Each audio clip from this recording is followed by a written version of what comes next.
Welcome to the Look Who It Is podcast, where we sit down with artists to talk music, life, and all the stories in between. Now here's your host, Dane Engel.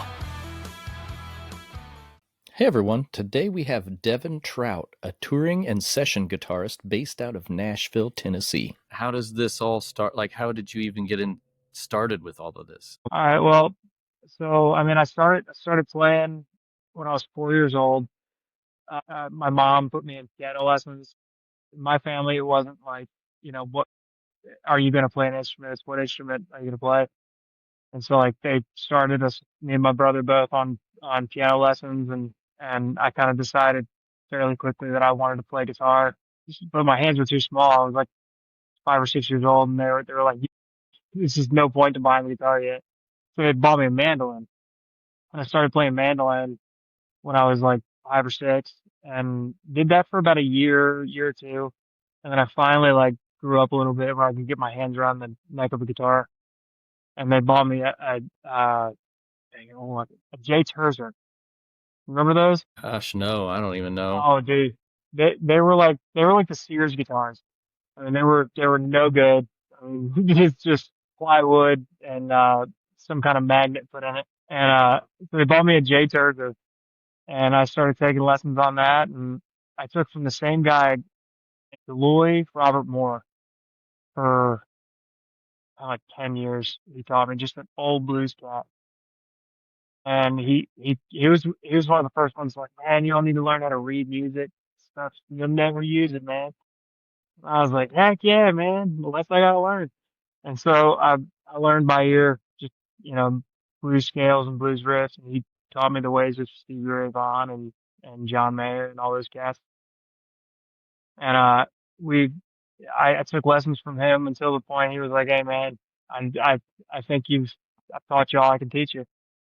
I was like, I don't know, 13 maybe, and I tried taking classical lessons, and that guy said that wasn't for me because I had a very different background. So I immediately started like at the age of 15, kind of networking with my parents. My parents are pastors, so they had a church in my hometown, and like they would have different gospel artists come through. So I started trying to network with those gospel artists. Like, hey, if you guys need a guitar player, let me know.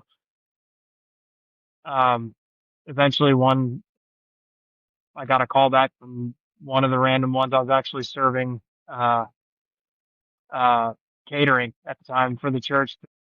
A company had rented our church out and brought this artist Ty Tribbett through. And I was working the catering line, and I was like, "Hey man, if you need a guitar player, let me know." And he was like, "Actually, what's your number?" And took my number down, and I never thought anything would come of it. And it ended up being like one of the first tours I ever did, and I was like 15 or 16. And my dad had to drive me to a couple of the gigs because I didn't have my full license yet. So I started touring with Ty, and like I did that for a little while, 15, 16 maybe, and I ended up getting, kind of coming off the road with him and doing some like gospel choir stuff out of Philly and Baltimore, and really diving into that scene and kind of getting that in with those cats.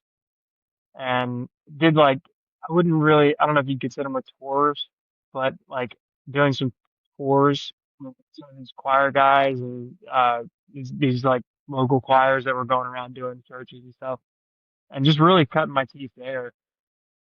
Traveling in vans, kind of same as every other story, but traveling in vans with like 13 other people, sleeping on suitcases and playing shows a couple of nights a week, just in a very different capacity. It was a church choir capacity.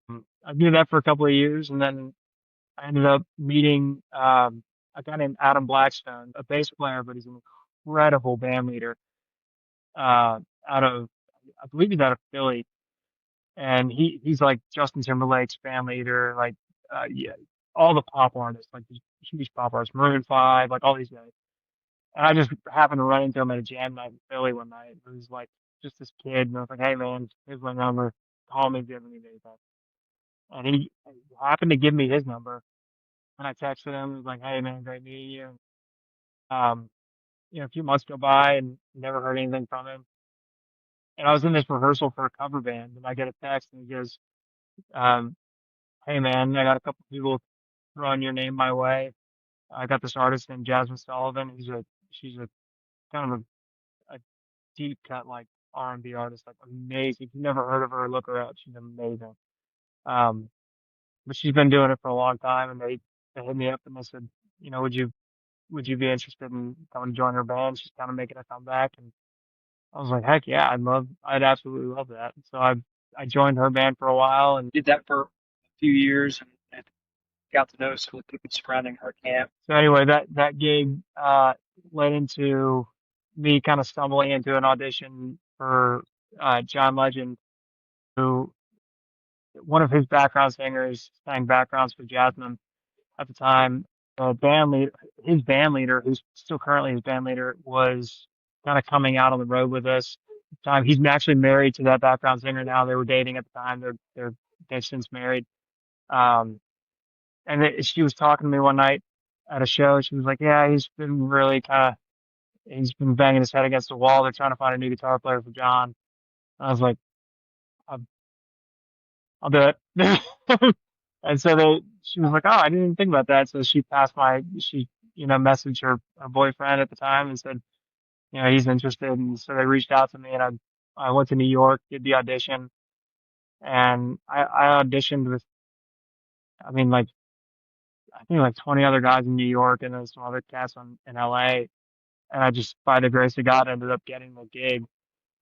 They, they called me back they gave me the call back, and I was just like, I couldn't believe it. Because I walked into it, they wanted a guy that could sing backgrounds, and at the time I didn't sing any backgrounds. And I, uh, I walked into the audition, and I was like, hey, just, so I feel like if I were to sing, it would compromise what I prepared to play. So I'm just gonna play, and if you like it, you like it. If not, no worries. And so they were like, cool. So I did the audition just on guitar, and they ended up liking it and just hiring another background singer. So it ended up working out, just being honest in the whole situation. So I did that. Ended up getting that gig, did that gig for a few years, and uh, John Legend and Sam Smith at the time had a song called "Lay Me Down" that was popular, and we were doing some co-headline stuff with Sam overseas, and we were at, I can't remember the name of the festival, but it was in Italy. We were doing this festival, like Moon and Stars Festival or something. I remember there's a video of it somewhere.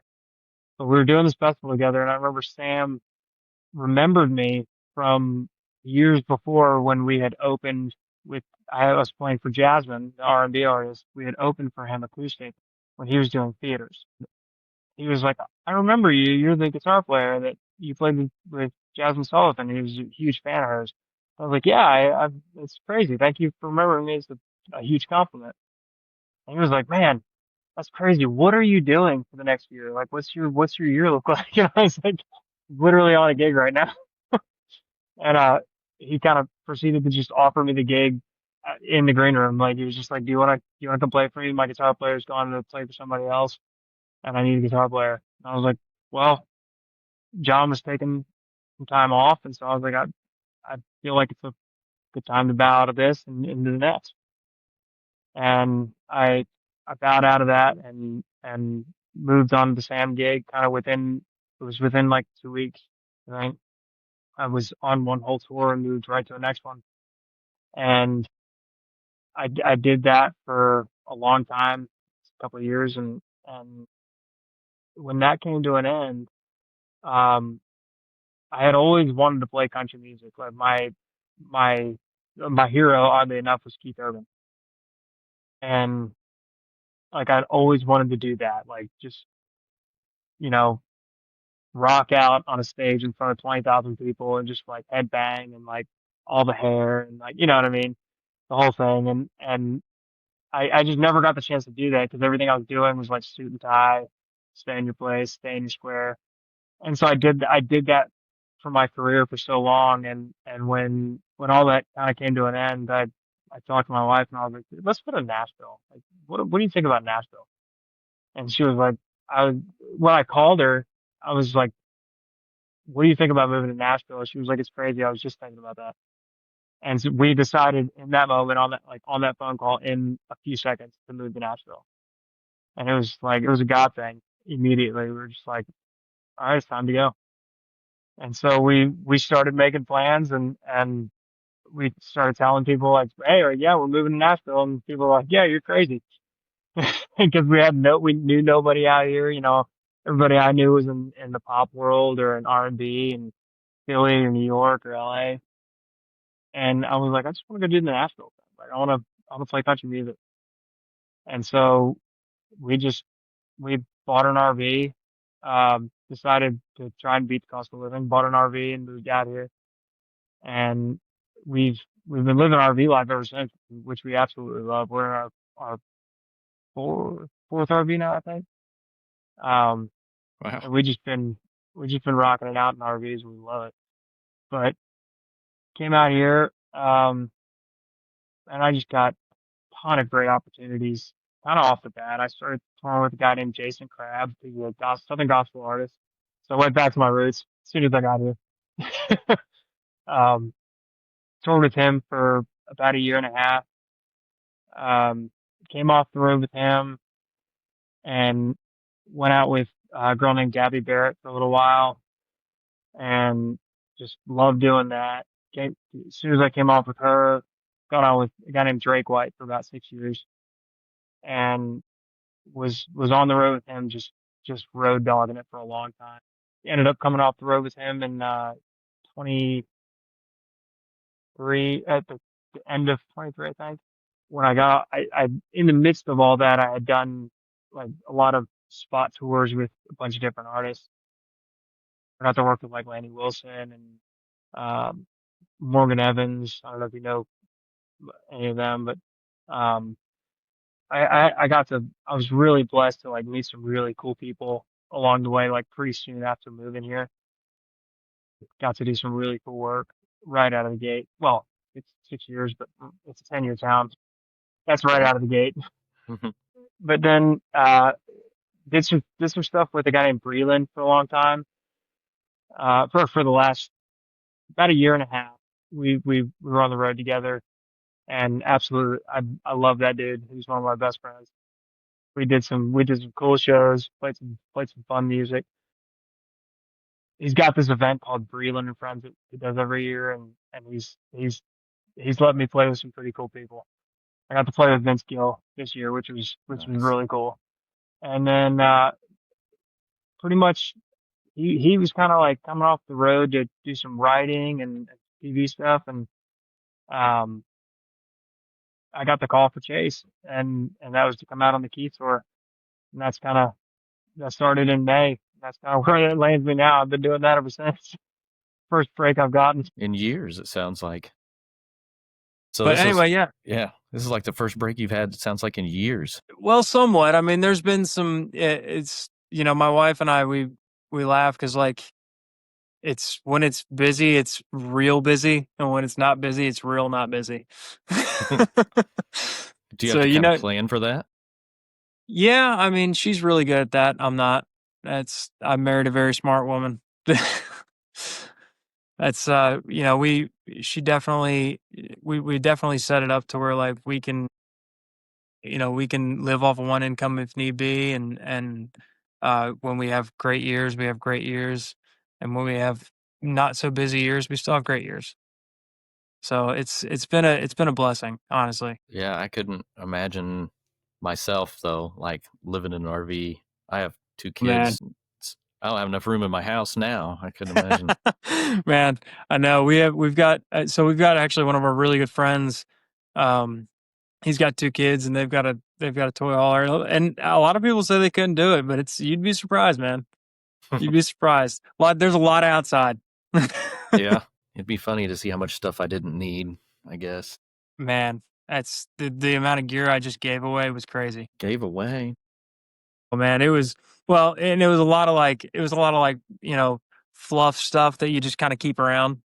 And it was you start pulling it out when we moved into a camper. I was like, yeah, I don't need this. I don't need this. I don't need this. And it turns into a pile real quick. How many guitars you have? Oh man, I got two, maybe like 10 at the most 10, uh, 8 or 10. But you got to understand, I've got a really cool wife that lets me keep them out on display in the house in the RV too. She's kind of decorated around them, which is Yeah. awesome. Is that your Christmas tree? You put lights on it and Yeah, right. Pretty much, right? Just prop a guitar up in the corner and decorate it. I think I seen somewhere else checking some of your stuff out, and I seen the Opry and the Ryman. Yeah, man, I've gotten to play. I've gotten to do a few headline shows um, at the Ryman, which has been unbelievable. It's it's never it's never not humbling when you walk on that stage. It's no matter how many times you do it, no matter how many times you see it. It's just every time you step foot on that stage, it's humbling. It's same with the Opry. Jason, the gospel artist, Jason Crabb, that I got to play with, he put me on the Opry stage a lot, which is I was so blessed to be able to do it and just kind of get the nerves out of the way the first few times with him, because he's just like a veteran, and he does it all the time. And so like getting to go with him and kind of get those first few nerves out of the way, and then when I got my first couple of country shows doing there, it was just like, man, this is I'm nervous, but I'm not as nervous as if it were the first time. So I got super lucky with that. So Joey's know that like country is kind of what you wanted to gravitate towards.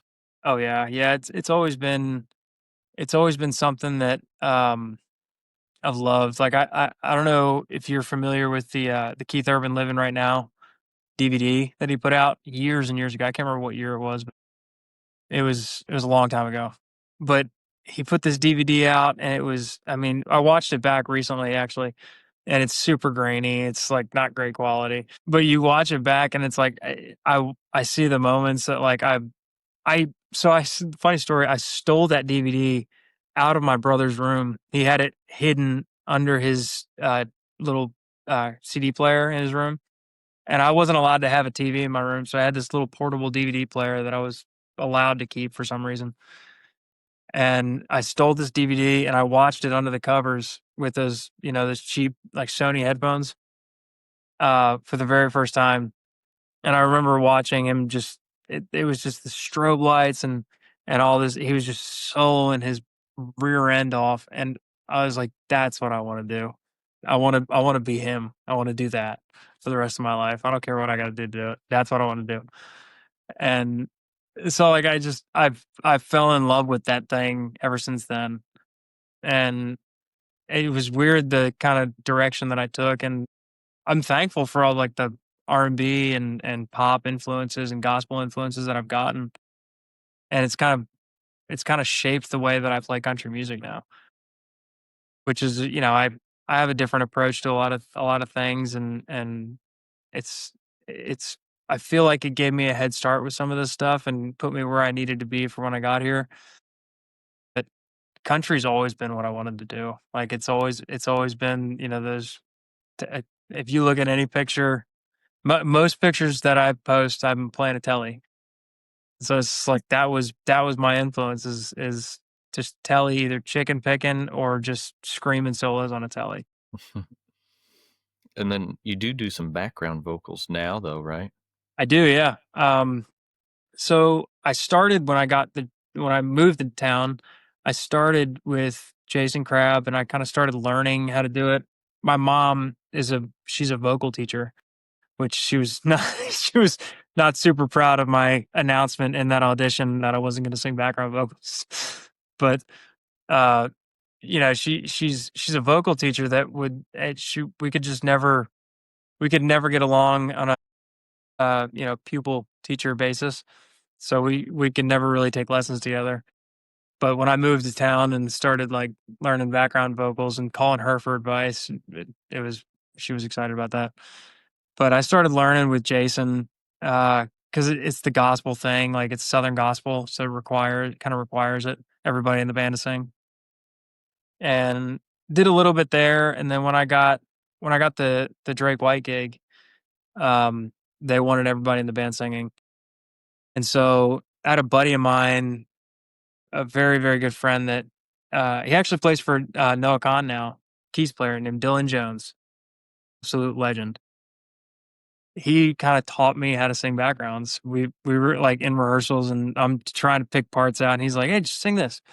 And so we'd sing it, and like in between rehearsals, we'd sit over on his keyboard, and he'd teach me little parts here and there, and little things here and there. And so he ultimately taught me how to sing background vocals, and I just kind of took it from there, and with my own knowledge, and ran with it, and figured the rest out. But it's singing with Breland was incredibly in an incredible task.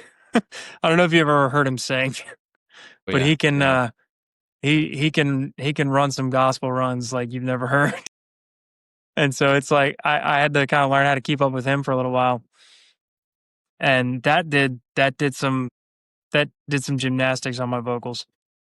So have you maybe writing your own songs, playing some songs, have your own music? Man, honestly, I've never thought about being an artist and doing my own thing. Um really ever. But um the last year or so I have honestly thought about doing some writing, just to get in on some writes, and do some, make some traction on that front, because that's a retirement field, and I'd love to get into that. Yeah, I know. I've talked to quite a few Nashville people now, and they say that's the biggest thing if you're in Nashville is networking and getting and doing writers rounds. And Yep, getting cuts, man. If you can do tracks and write songs, you're in. Like if you can be a track guy and be in the room and write some decent lyrics, you'll get a lot of work. I would love to get into production. I'm just not. I'm. I would rather just like kind of come up with melody lines and things like that. Like we were at a show in this town in Australia called Wollongong, or this place in Australia called Wollongong, and it was pouring rain out. There was nothing to do. We all kind of sat around in the green room one day and started writing, and we didn't really come out with anything, but I hadn't really dove into it. Like, it's one of the first times I've done it. I haven't really sat in a room and written anything. Chase was like, "Dude, you got I love your melody line ideas," and I was like, "Oh, really?" He was like, "Yeah, I think that might be your thing." I was like, "Oh, okay, cool." So like I love coming up with melody lines and feels and progressions and things like that. That's always kind of been where my enjoyment's been, is like I stress out when I got to think about if trying to think about writing lyrics. I just can't do it. you're on tour with all these big names and stuff, and it sounds so grand and stuff, but I'm sure it's not always so much fun. No, man, it's honestly it's crazy because we were just gone for we just did a 30. We left on July 30th and got back on August 31st, or I did at least. I I had the idea to make a video kind of during that. We were playing a bunch of summer shows, and it was like outdoors. It was hot. And it was like, we were kind of out in the middle of nowhere on some of these shows where it's like, there's just no hotels anywhere. And people always think it's just like we're out here partying, having a great time, and we get 5-star accommodations all the time. And it's like, no, and that's not always the case. Sometimes it's dude wipes and dry shampoo outside of a bus in a parking lot, and then hitting the stage, getting sweaty again, and hoping maybe they're gonna pass through the hotel on the way out. And it's like, people don't see that side of things. You going to bed dirty because you really don't have a choice, or being in the hotel rooms that all look the same, and uh, you know, thinking about your family that's back at home that you barely get to talk to because of time differences. And like, my wife, we talked on this whole month long run. There was, days where we talked like once a day because of the time difference. I was waking up, she was about to be going to bed. And it was like, that alone is hard on you. And it's like people don't realize the sacrifices that a lot of these guys out here make. sacrificing family time and showers. Yeah. And I mean, you name it. It's like sometimes we're eating McDonald's for dinner 3 nights a week. You never know what it is, no matter the scale. Like, you never know what it is. And you really have to get along with the guys you're playing with and touring with Oh, too. oh man, tell me about it. You've got to. Otherwise, it's going to be an all-out brawl. I've seen a few tour buses get messy. I won't say which ones, but Right. Yeah, I'm sure we could talk for hours about everything. man, yeah, it's been a wild ride, to be honest with you. It's been a very blessed journey, but um, it's one that you have to want. Like, it's definitely one that you have to want. You've got to be willing to sleep in a bed that's not yours most nights a week, and deal with, watching your family go through changes over FaceTime. And it's a lot of people don't get that. Do you get invited most of the time? Like, at this point, do you feel like you have to go out and try and find work? But yeah. Yeah, it's always work to be found. Not to really y- you, there's a handful of cats in town that will, just sit back and get the calls because they're, like Derek Wells. He's a legend. I mean, that dude can fill his calendar from his couch. You talk about guys like that, but they've put the time in. They've done the time. They've uh, done all the work in the trenches to be able to do that. And so that, for me, that's the end game, is like to be able to kind of sit on the couch and say no to stuff when I want to. But I still feel like I'm putting the time in. I still feel like I haven't earned it yet. I feel like the time will come, and I I hope it comes just on merit and hard work. That's what you can hope for, man. That's all you can really hope for. Um, but until then, you gotta keep boots on the ground. Gotta go out and not take some showers. Right. So who do you just contact people you know and just But yeah, just say, what do we got going on? And man, the whole the whole culture of this whole town of Nashville is forming relationships. And that's anybody that comes here that's their first time coming here. That's the first thing I tell them to do is don't call people looking for work. Don't hit cats up on Instagram looking for work and hoping that they're gonna call you for a gig. I mean, it's okay to hope for that, but like, don't go into it with that. Go into it looking to form a look for people that you actually want to get to know. Like, form genuine relationships. Most everybody that I called, everybody that I reached out to, I still have a relationship with from day one. And that's because I didn't want, like, I wanted the family thing. I wanted people to be able to rely on me. I wanted people to be able to call me when they needed something outside of a gig. Like, it's not about just being able to call for a gig. It's like, hey, can I rely on this person? Can I live with this person on the road for a month? Can I be on a bus with this person for 2 weeks? It's like, you don't, you really don't know it until you show it. And it's like, you've got to go out and form these real relationships and let people really get to know you, and just don't be an a-hole. Like, at the end of the day, you know what I mean? That's like one of the best lessons I learned, is just like, go into it and don't be an a-hole. yeah, I'm sure. I mean, you do have to be a genuine person, I think, and meet people Yeah. and get your name out Yep. there, and because nobody want That's to it. work with you, obviously, if you if they get a bad taste in their mouth or a bad first Exactly. impression. Yeah. And this town is really good at weeding those people out too. I've seen a few in my short time, and I call it a short time. I've seen a few come through that have happened to maybe call me, or like I've met up with or something at a gig, and I'm like, oh man, you're doing it all wrong. And soon enough they end up now moving back home, and it's like, well, you have to go into it forming genuine relationships. Most of the people that I met, I feel like I could pick up the phone and call right now. and they would answer and either want to talk or say, "Hey, what do you need, buddy? You good?" And it's like, those are the kind of relationships that I kind of like grew up like. It's the band mentality, you know what I mean? It's like Nashville is a band. Like you have to form that band relationship with your fellow players around town because we're the ones that are looking out for each other. We're the ones that are calling each other. We're the ones that are, hey, you need to move. I got a truck. I'll help you move.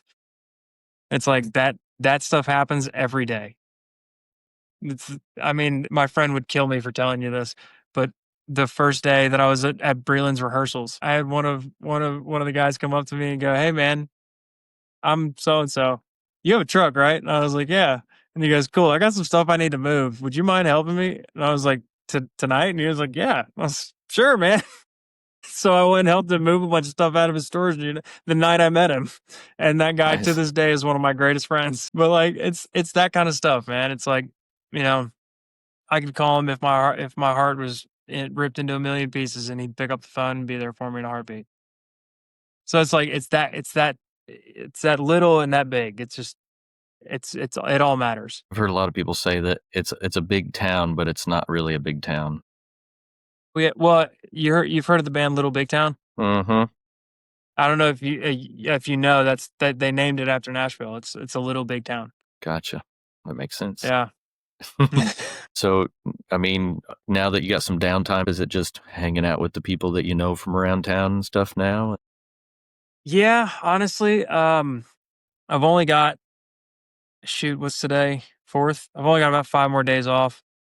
Um, and the plan is to just spend it here doing as little as possible with my wife and my 3 little dogs. I got 3 little dummies that run around here. Thankfully my wife took them in the bedroom, otherwise you would be hearing them.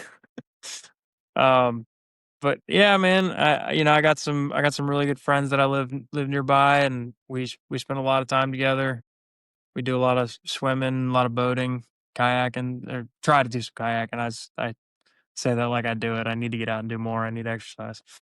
But we try to hang out as much as possible and do as little as possible. I'm coming down in October, mid-October, and I'm like, oh, it'll be perfect then because it's just starting to get Heck cold yeah. then here. Yep. Dude, we left for Australia, and it was just super, super hot when we left. And August rolled around and it just got beautiful apparently. And we were gone the whole month, and we were in we were in Australia during their winter. And so it was like, nobody's ready, everybody's sick. And it's just like you walk past somebody in the hallway and they're sneezing and somebody else is coughing, and it's like, good lord, like nobody's prepared for this. Then we get back and it's like this gorgeous. Was it I was that like, good cold? lord. Man, compared to what it was here, it was a pretty stark difference. It was like, and I want to say in the mornings, it was like low 40s. Um, and during the day, depending on where we were, it was high 40s, maybe low 50s. But like we were in Sydney and it rained. We were in Sydney for like 3 days. It rained all 3 days and it was just bitter cold like it got into the 30s at one point. It was so cold. I didn't leave my hotel room. Is that the first time you've been to Australia? No, it's my second time actually. The last tour that I ever did with Sam Smith was in Australia. So this was my second tour to ever do there. So you've been to Australia, you've been to Europe. Where else you been? Yeah, Australia, Europe, Middle East, all over the Middle East. We've done some. We did a bunch of like USO. It wasn't with USO, but it was USO style shows over in the Middle East with Drake, which was really cool, man. Really eye opening. Just crazy, situations. Man, we've been, gosh, I can't even remember half the place. I got all my states last year. Last year I got Hawaii and Alaska. Those are my last 2 states. So I've checked all those off the list, which has been awesome. Yeah, man, it's just been I've been really blessed. I've been able to do some really cool stuff in the short time I've been alive. I always say I don't deserve it, but God put me in the right places at the right time. Yeah, it sounds, I mean, because from where you started, it's like you instantly just went right into playing and touring, and then it just never stopped, and you just kept making more Never did, connections, man. more and more It's been I connections. finally got a couple days off. Is there any place that you haven't played that you want to play? Red Rocks. It's one of the venues I have not played yet. We did I did Rock in Rio, Brazil years ago, which was unreal. I mean, there was like over 100,000, 150,000 people there. It was absolutely insane. And I didn't know that till after the show, which I'm really glad I didn't know that till after the show. But that was like we opened for Rihanna, which was crazy. Wow. That's like that was a bucket list thing. And who were you with at that time? That was with Sam Smith at the time. Sam. Okay. Yeah. Was that your biggest show you played? That's definitely to date the biggest show I've ever played. There's a video somewhere of that. My dad constantly reposts on Facebook, so I'll have to see if I can go back and find it. That was a really cool one. Yeah, Red Rocks is like I'd love to. I would absolutely love to like headline 2 nights at Red Rocks. That would be super cool. And do you have a artist that you would like, your dream artist? Oh man, that's a tough one.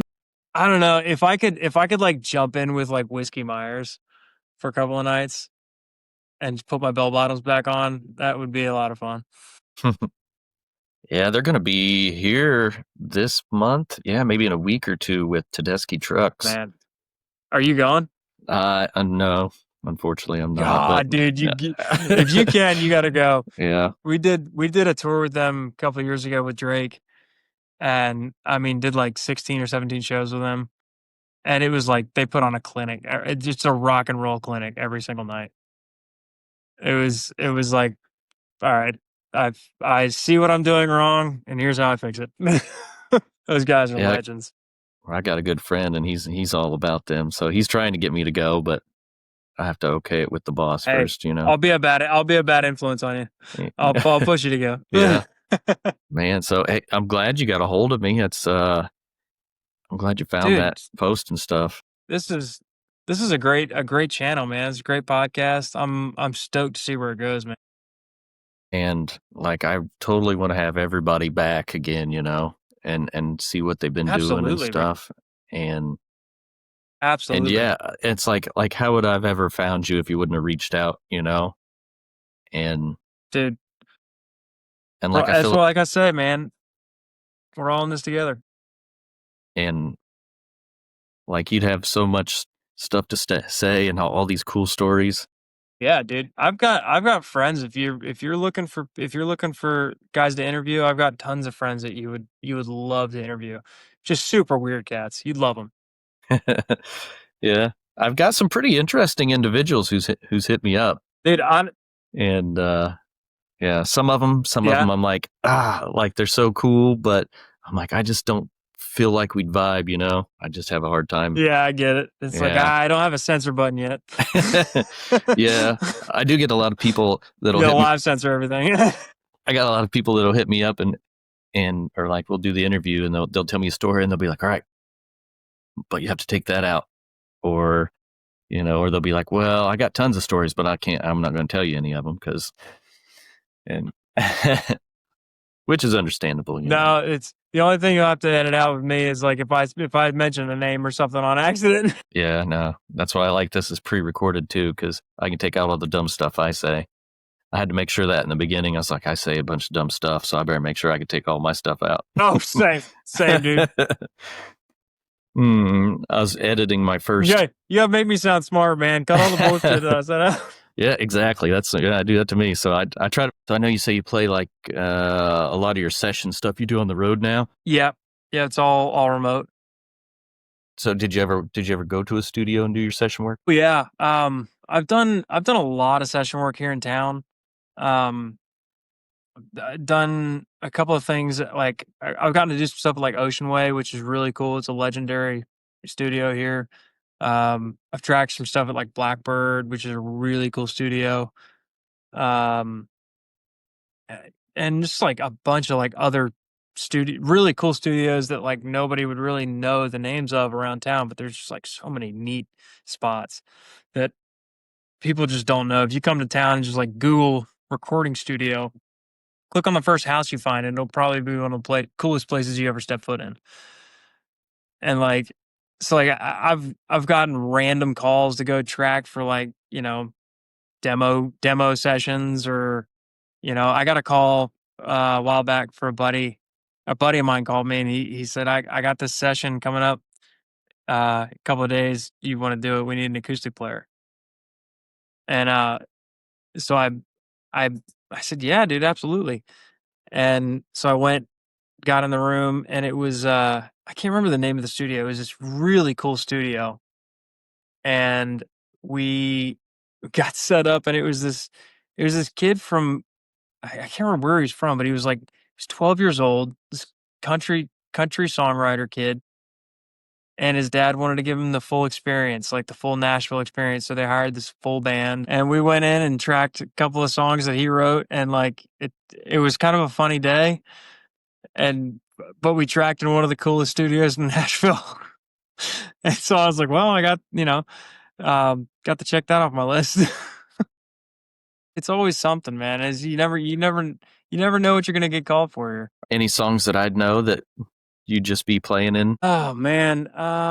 Okay, so there was a song that came out last year called Isn't She Country? It's a Low Cash song. And I did all the guitars on that one. Okay, yeah. I know who that is. It was. Do you like that more, or touring? Would you rather just stick around Nashville and do session work? Or? Man, I love touring. I love the weekend warrior thing. But the older I get, the more nailing some session work down is starting to sound good. You have like the worse my knees get. Yeah, from power slides. Exactly. Yeah.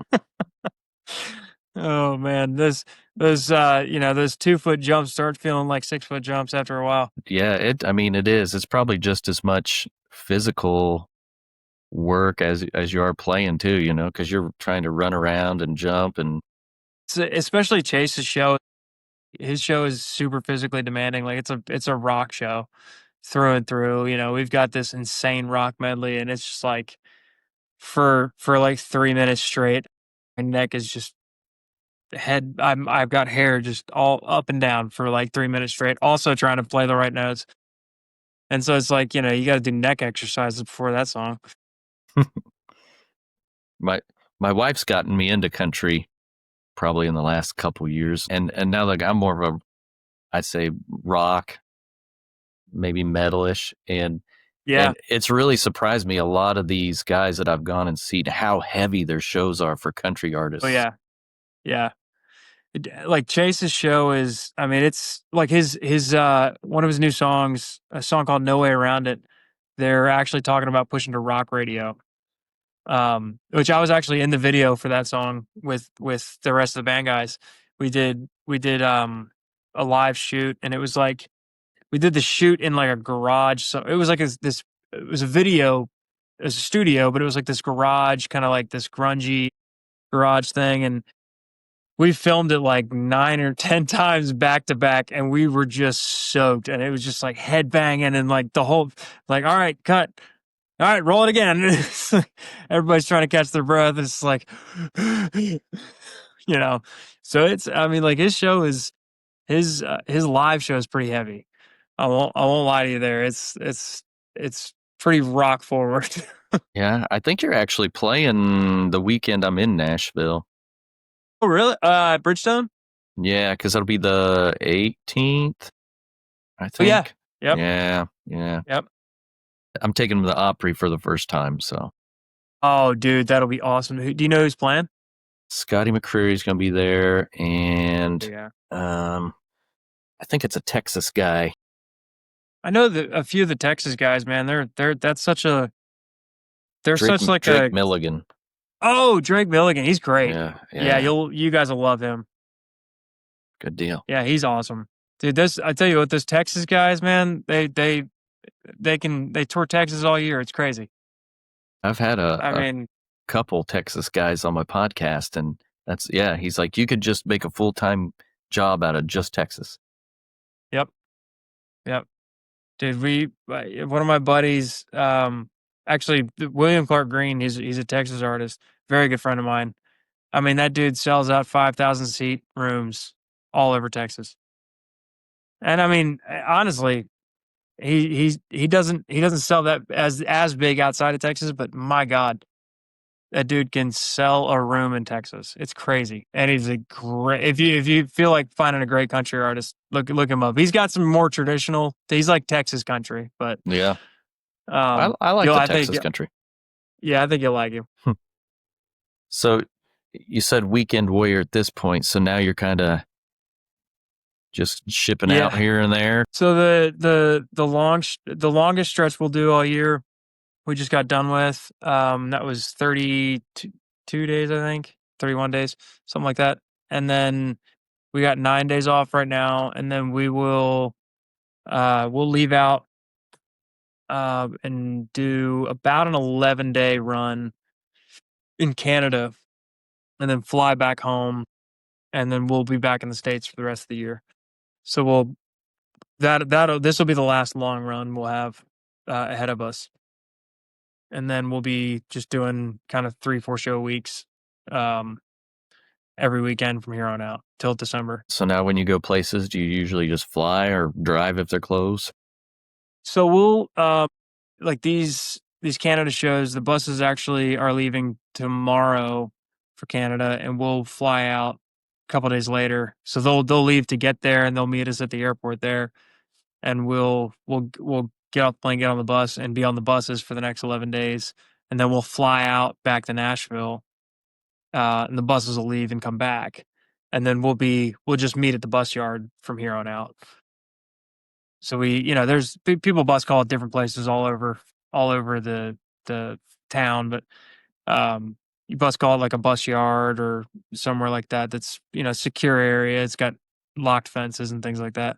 You leave your car parked, get on the bus, and go, tour wherever you need to inside the States, and meet back there on Sunday. Man, that sounds so much, dude. I don't.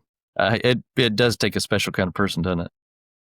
You have, like I said, man. I think I said this a little bit ago. You gotta want it. It's one of those things you gotta want, and it's you want it real bad, and you fight for it real bad until you get a couple of years that it works out, and that's usually you've worked for it for a long time at that point.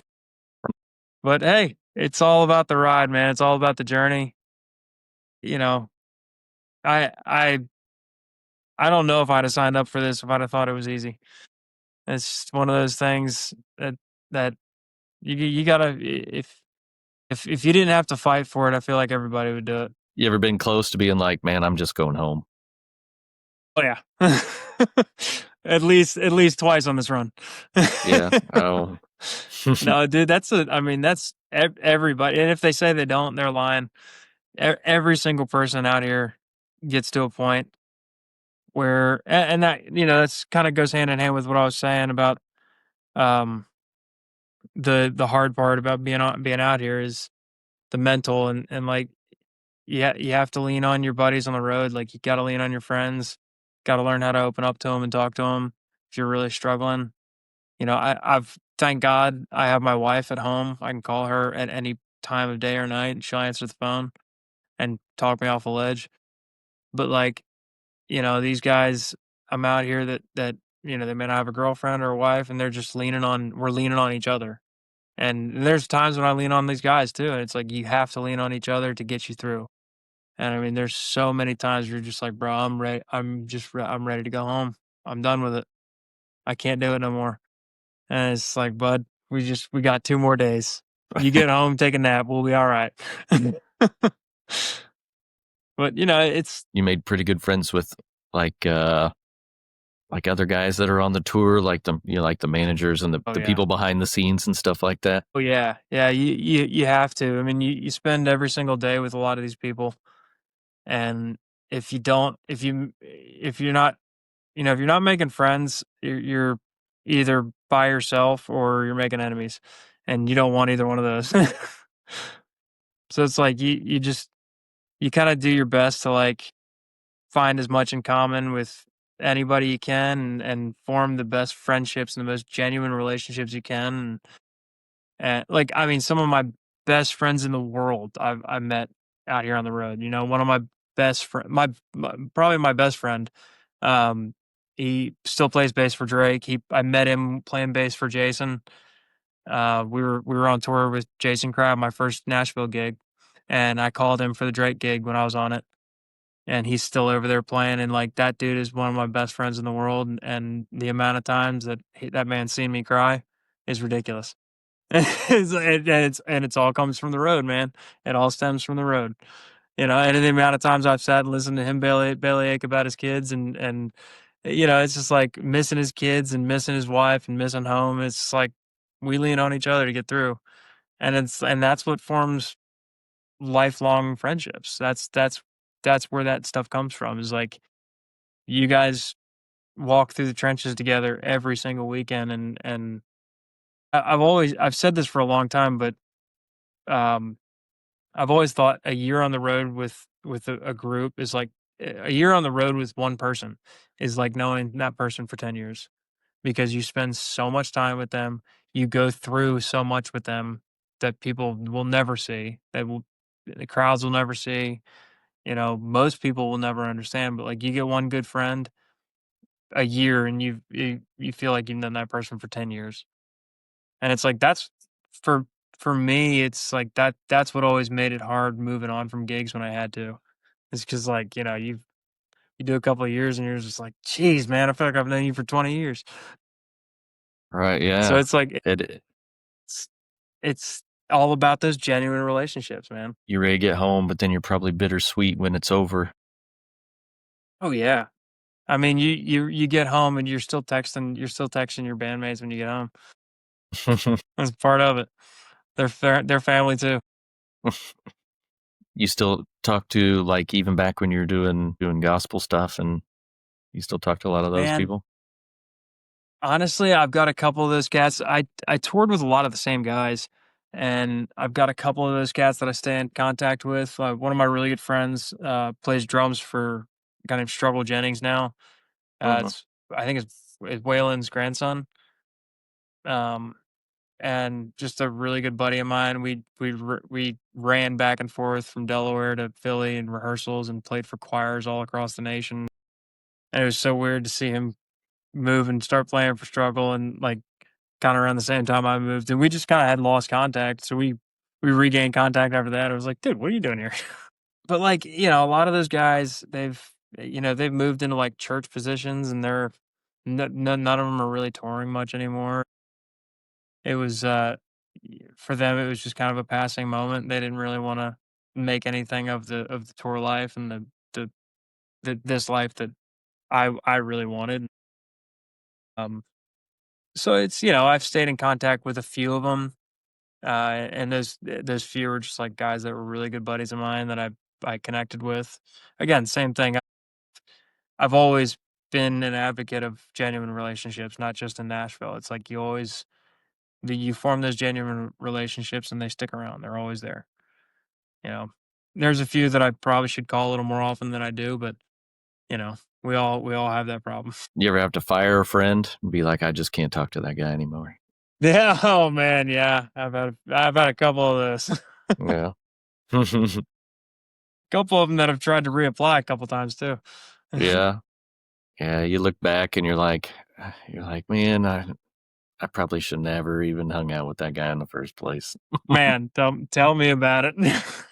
Yeah, I have a couple of those Yeah, too. it's one of those things. Gonna do a cool thing. Camp Aska, this T-shirt Mhm. I'm wearing. They have like the red clay strays through. It's an adult special needs camp. It's the cool. I played there once with Drake, and it's just like it. I they stole my heart. It's the coolest camp you've ever seen. But if you look up Camp Aska, you'll see like a bunch of artists playing there. Red Clay Strays, of course Drake. And I've seen a few over the last few years playing there. But they got this really cool little music venue that you play. It's like in their arcade. It's just like it's a cool thing. Music, it's just like a really neat thing because it's like they do a whole night of concerts and it's just music therapy for all these guys. Yeah, I bet it's cool to see how excited they are to have all these people come in and play too. Dude, it's so much fun. And I think my favorite thing about that show is just like rules are off. Like all bets are off. There's no like they're gonna get on stage, they're gonna grab your feet, they're gonna try and grab your like, and it's just like we're having like it's so much fun. It's just like a big old party. And they love it, man. It's and we got there early the day that we played that. Sorry to sidetrack, but the day that we played it, we got there super early in the morning and they took us all around and showed us the camp and it was so cool. It was like a really special place. I just realized that I put the shirt on, I just kind of realized I was wearing it. It was from a show. No, cool, yeah. You probably feel like a superstar there, don't you? Oh man, I felt like a rock star. Felt like Van Halen, man. Yeah. Did you play Eruption? Yeah, if I could. Have you ever been like called like, hey, what are you doing right now? I need you to leave today, right now, and go do something, or like go on tour? Yes. I've had a couple of those calls. That was not necessarily tour, but like, so when I was with Breland, I was on tour with another group of a couple of friends of mine, guys named Ryan and Rory, incredible band, great duo. They're kind of up and coming right now. They're just amazing dudes. We were on tour in Canada. Just we were with Brett Young. We were opening for Brett Young, and we were just road dogging it, man. Like broke down vans. Like, we finally get to the place and they're like, guys, we're just going to fly you back. Like we're done with the shows. We're just going to fly you back. We're out in the middle of Vancouver and I'm going back and forth with my other gig, Breland, their band leader. And we're doing this event called Breland and Friends. And they're like, hey, so I know we said we were going to have like 10 artists, but we're actually going to have like 17. And there's gonna be 28 songs to learn and I'm like sitting in the airport getting this information. I have to fly back and go into rehearsal the next day, like the day I get back. And I'm like, I'm receiving this information, receiving these drop boxes, and he's like, dude, I'm so sorry. I would never do this to you, but it's being thrust upon me, and this is why they pay us to do this. And I'm like, I get it, man. And so I get on the flight and I put my headphones in and just start making numbers charts after numbers chart after numbers chart, and just like pages of numbers charts. And I get back, I land, I go to rehearsal, and I walk in, and I ended up being one of the more prepared people in rehearsal, other than the band leader. And I was like, so I didn't have to study this hard. But we had like 2 days of rehearsal with 2 days to rehearse with the band, and then the third day was the show.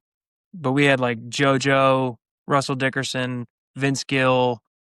I mean, like just name a couple, coming through, and we're playing all their hits, like every single one of their hits that's like they're known for. And I'm like, okay, don't mess this up. Right. And it's so it's like no pressure, It's like you got 16 hours to learn this music, to learn 17, 18 songs. So that was one of the more stressful instances in my life. But the Sam gig, I mean, that's how that happened. It was like, well, what are you doing the rest of the year starting next week? And so I was like, okay. I went home, got an email, started learning songs, flew out not long after that, and was on tour and for till it ended. So it's like this life is just full of that kind of thing, man. Blows my mind. I'm glad I talked to you because like I never would have known any of this, and it's very eye opening. I tell you what, and there's there's a lot of cats with way more interesting stories than I have. Promise you that. But Well, dude, this has been a lot of fun, man. Heck yeah, man. I hope to catch up again and see Dude, what you're doing. absolutely. Uh, You've always got me on Instagram or on TikTok. Do we connect on Instagram yet? I think I followed you on Okay. Instagram because I was checking out some of your stuff. Right on. All right, man. Well, yeah, appreciate it. And yeah, good luck on the rest of your tour and on to the next adventure. Appreciate it, man. Dude, I look forward to catching up with you on the next one. All right, man. Have a good one, bro. All right. Talk to you later, buddy. See ya.